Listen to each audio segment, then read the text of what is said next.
Europe Nettoyage, votre spécialiste en Gironde de la rénovation et de l'entretien de vos toitures, ainsi que de l'isolation naturelle et écologique de vos habitations, partenaire de Girondin TV et GDJ Espace Sécurité, installateur depuis 1987 de solutions globales de sécurité en Aquitaine et concepteur du système sur mesure Stop Effraction, vous présente votre émission.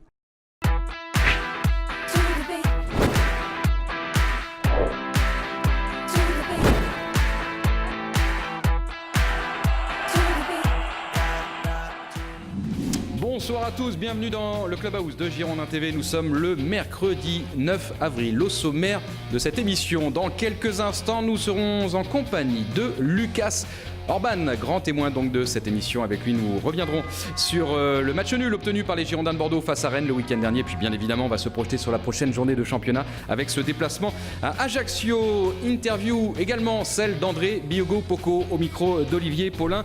Il nous livre ses espoirs pour cette fin de saison. Des reportages comme si il en pleuvait, avec notamment Francis Joyon qui va se lancer dans un nouveau défi à bord de son maxi trimaran Lidec, traversé en solidaire entre Bordeaux et Rio. Et puis aussi une toute nouvelle chronique dans cette émission avec Roxane. On vous en dira plus dans quelques instants. Mais pour l'heure, le flash présenté par Olivier Faure.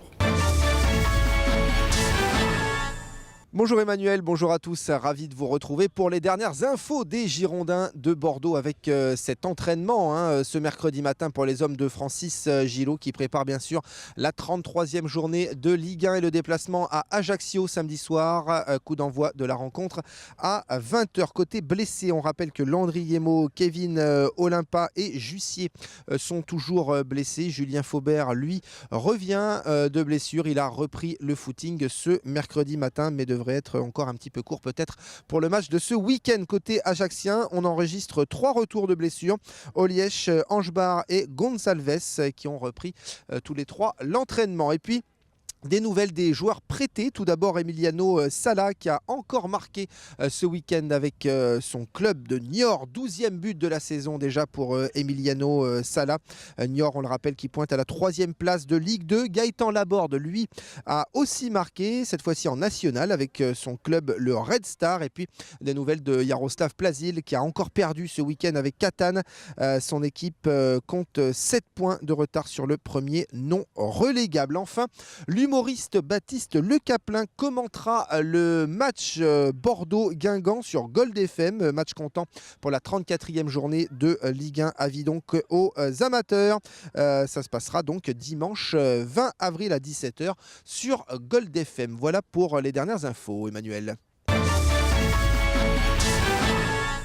Merci Olivier. Dans quelques instants, l'interview d'André Biogo-Poko. Juste avant, on va parler d'Henri Cévé avec une triplette pour l'attaquant des Girondins de Bordeaux. Bravo, on le félicite. Bravo à Henri Cévé. On peut dire 3. Et oui, 1, 2, 3. L'attaquant sénégalais des Girondins s'offre un 3e trophée top but cette saison après ses victoires en août et septembre 2013. C'est son but face à Lyon qui lui permet d'inscrire son nom pour la 3e fois au palmarès.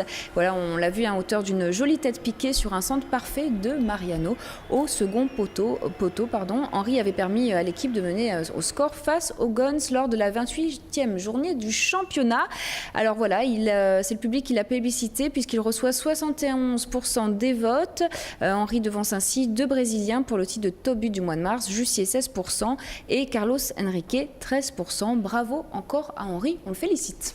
C'est donc le top but du mois de mars. Voilà, on est d'accord. On vous rappelle que pour élire le plus beau but marqué par un Girondin de Bordeaux, rendez-vous sur le site girondin.com. Avant de recevoir Lucas Orban et de vous montrer et présenter tous les reportages qu'on a préparés pour vous ce soir, je vous propose d'écouter André Biogo-Poko au micro d'Olivier Paulin.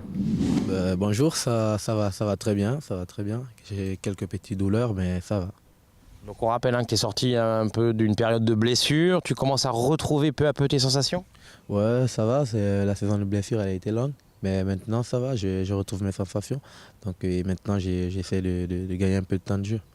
Alors on a vu ce week-end un Bordeaux conquérant, un Bordeaux qui a failli l'emporter, mais toujours repris dans les derniers instants de la partie ou alors très vite. Comment t'expliques ça ? Toi qui vois les matchs, là tu l'as vu du banc. En ce moment, on essaie de faire les choses comme il faut, de rester concentré tout au long des matchs et de beaucoup travailler. les uns pour les autres en équipe et pour vouloir gagner des points.